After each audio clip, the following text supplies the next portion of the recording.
গোষ্ঠী মারছে রেকিব দিয়ে আজকে আঙ্গ থুয়ে পড়ছে। তো আঙ্গ থুয়ে আইছে তার মানে ওতে আগে ভাগে আইছে মানে কি সিঁড়ি দেখবো। তাইলে ভিডিওটা ফার্স্টে থেকে আরম্ভ করি। তো আজকে কিন্তু গেতাছি মুকলমা। তার মানে মুকলমা যাওয়ার কারণ আছে, তার মানে আমার দোকানে যেটা সেলাই মেশিন আছে, তো ওই সেলাই মেশিনটা খারাপ হয়েছে। এই যে সেলাই মেশিনটা পুরিয়ে করে গাড়ির মধ্যে বাইন্দা নিছি। তো বাইন্দা সিন্দে এখানে যাবো মুকলমা। আর আঙ্গ বের থেকে কিন্তু মুকলমা যায় না, কিন্তু রাস্তায় এটাই। আর রাস্তার দুই সাইডে দেখেন মাকই ক্ষেত করে থুইছে, আর মাকই ক্ষেতে কিন্তু পানি দিছে। আর সেই পানি কিনা কিন্তু রাস্তায় হ্যাঁ বুঝাই হয়েছে। আর এই রাস্তা দিয়ে গাড়ি নিয়ে যাওয়াটা কিন্তু খুব মুশকিল। তো আঙ্গ বের থেকে কিন্তু এমনি করে কষ্ট মষ্ট করে যান নাকি মুকলমা। তারপরে কিন্তু আমরা আইতে আইতে পেয়ে গেলাম দোহান। তো এই দোহানে কিন্তু আমরা মেশিন টেশিন ঠিক করি।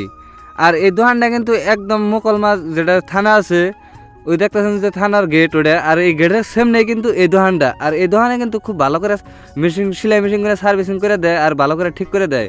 আর সেই জন্যে কিন্তু আমি এই দোহানে আহি। আর এই যে দেখতেছেন এই দোহানি বেটা কিন্তু আমার মেশিনটা পুরো ঠিক করে দিতেছে, আর তেল মেলটা পুরো সাফা করে দিতেছে।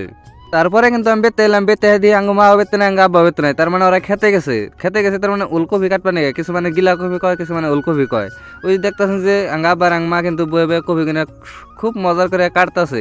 তার কিন্তু যত্ন করে কাটন নাকি ওই কপি কিনে। তারপর সে কাটা ছাড়া হইলো, ওর পরে কিন্তু আমার মাথায় উড়ে দিল। তারপরে আমি কপি কিনে মাথায় করে বেতে নিয়ে এলাম। আমি কিন্তু আমরা যাবো চাল খাওয়া বাণিজ্য মেলায়। গোষ্ঠী মারছে রেকিব দিয়ে আজকে আঙ্গ থুয়ে পড়ছে। তো আঙ্গ থুয়ে আইছে তার মানে ওতে আগে ভাগে আইছে মানে কি সিঁড়ি দেখবো। কতক্ষণ সিঁড়ি মিড়ি দেখলো, দেখে মানে এখন আবর পোশাক বললে মানে আবর মানে সিঁড়ি দেখবার যাবো। তার মানে সিঁড়ি বলা যায় না, অল্প ভাব সাপ দিব।